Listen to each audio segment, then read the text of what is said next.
Ассаламу алейкум, друзья! Хабиб Нурмагомедов создал новую лигу и обещал, что в новой лиге будет справедливость. Мне не нравился один момент в GFC. В новой лиге будет все на высшем уровне, и в новой лиге самое главное, будет бонусы. И на тебя не обращают внимания, но такого не будет. По справедливости будем делать.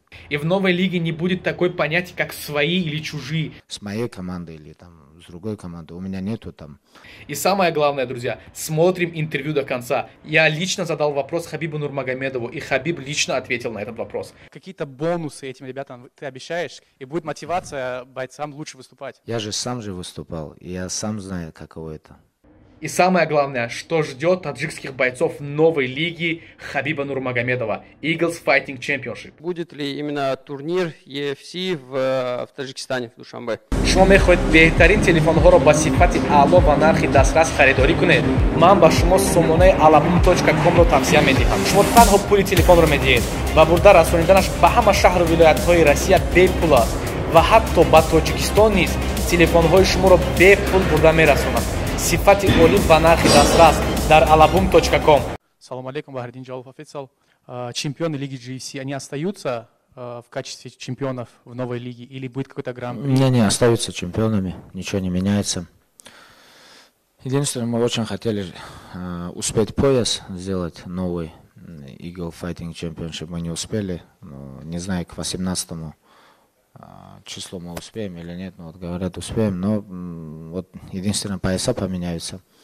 И мне не нравился один момент в GFC, лучшие не дрались с лучшими, там некоторых бойцов, там некоторые там отказывались драться, это то. Сейчас чуть по-другому формат пойдет. Не хочешь защищать пояс с тем, с кем говорят в организации, то освобождай. И чуть-чуть более справедливее, наверное, будет. Так скажем, если человек, такого не будет, что если человек выиграл там 5 боев подряд в GFC, там, а в EFC то же самое не будет. Если человек выигрывает, он должен драться за пояс.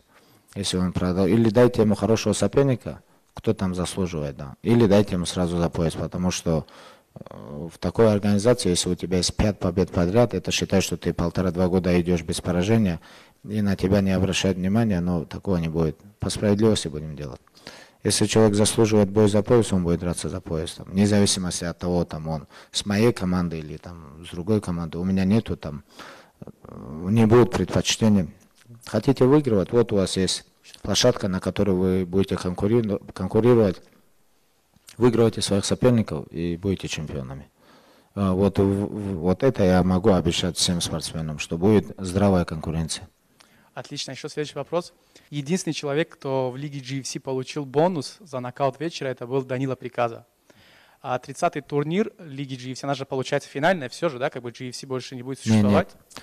Это уже EFC будет. 29 мы провели, следующий турнир послезавтра, который у нас пройдет, это будет уже EFC. Отлично.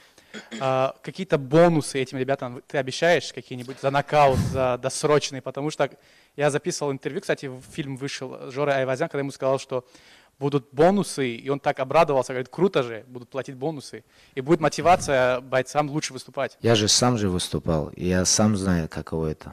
Ну, до сих пор я об этом не думал, честно. Были очень много других моментов, которые надо было обдумать, решить.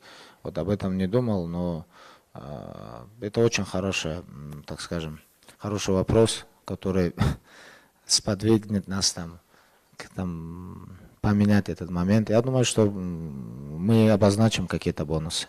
Конечно, это не будет там, как в UFC, $50 000, да, но определенный бонус будет, за который там бойцы будут знать, что если они вот это сделают, они получат сверху бонус. Я думаю, что это и правильное направление. Круто. И последний вопрос. Все-таки вопрос, когда ты вернешься в октагон, она всегда будет существовать. И я с тобой соглашусь, то, что те претенденты, которые сейчас есть, ты их выигрывал, и то есть они не могут с тобой даже конкурировать. И единственный человек, с кем бы я думаю, что и было бы денежный бой, это Флойд Майвезер. Насколько я знаю уже. Были же разговоры об этом бое? Да, были разговоры, так как он не побежденный, я не побежденный. Я думаю, разговоры и будут.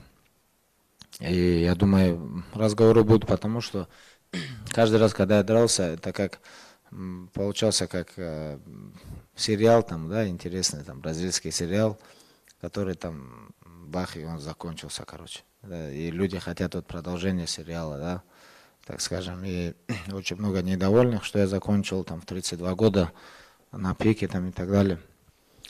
Ну, что делать, всем угодить мы не можем. Всем угодить мы не можем, иногда свои планы, свои интересы выходят на первую, так скажем, на первое место. Отлично. Тогда вот по самый последний. Тут я не один пришел, тут со мной Фарход, и он что-то хотел сказать, да, Фарход? Ассаламу алейкум. Меня зовут Фарход. Я основатель центра Авиценна Хиджамы. Прошлую конференцию я не смог этот вопрос задать тебе. У нас есть небольшая аудитория в Инстаграме, почти 150 тысяч. И узнав о том, что я попаду на эту конференцию, попросили задать несколько вопросов. В Инстаграме есть фотография, где тебе именно делают хиджаму. Правда это или нет? Это первый вопрос. Второй вопрос, но это не совсем вопрос. Здесь ребята, именно мусульмане, говорят тебе большое спасибо за то, что ты именно поставил на место, можно сказать, президента Франции, после чего именно эта тема закрылась. И третий момент. Ребята из Таджикистана, наши земляки хотели бы тебе подарить, попросили точнее меня, чтобы я подарил тебе кепку эксклюзивную специально, которую заказали мы для тебя с национальным таджикским лидером. Вот, хотел бы передать тебе. Тогда я потом после пресс-конференции мы Спасибо. заберем. Да, ну, насчет хиджамы я делаю, конечно, постоянно делаю. И, у меня даже пару раз фотки заблокировали, которые я добавлял в Инстаграм, так как там была кровь или там еще что-то, они там отправили, короче, месседж, так скажем. Ну, после этого я перестал добавлять. Ну, на самом деле, может, бывают люди, которые, ну, не хотят видеть кровь. На самом деле, ну, я с ними согласен. Но я делаю постоянно хиджаму. И она очень хорошо помогает при травмах там и так далее. Но прежде чем как ее делать, надо советоваться тоже, там, когда у тебя есть там воспаленное место там, и так далее. Лучше не делать. Но вот старым травмам, где-то голеностоп хрустнул, где-то локоть, шея там, и так далее. Много же травм бывает у нас. И не только я там, я думаю, что практически все бойцы у нас там в Дагестане ее делают. И очень хорошо помогает. Здесь ребята задают вопрос, будет ли именно турнир UFC в Таджикистане, в Душанбе? Да, мы хотим сделать там турнир. Пока мы просто знаем, что там очень большой спрос. Мы знаем, что там очень большой спрос. У вас уже есть бойцы готовые, которые собрать там любую публику. У вас очень много болельщиков. На государственном уровне поддерживают. И так что мы очень скоро выйдем на них и сделаем там турнир. Я думаю, что в следующем году как минимум один турнир нам бы хотелось бы сделать в Душанбе. Спасибо большое. Спасибо.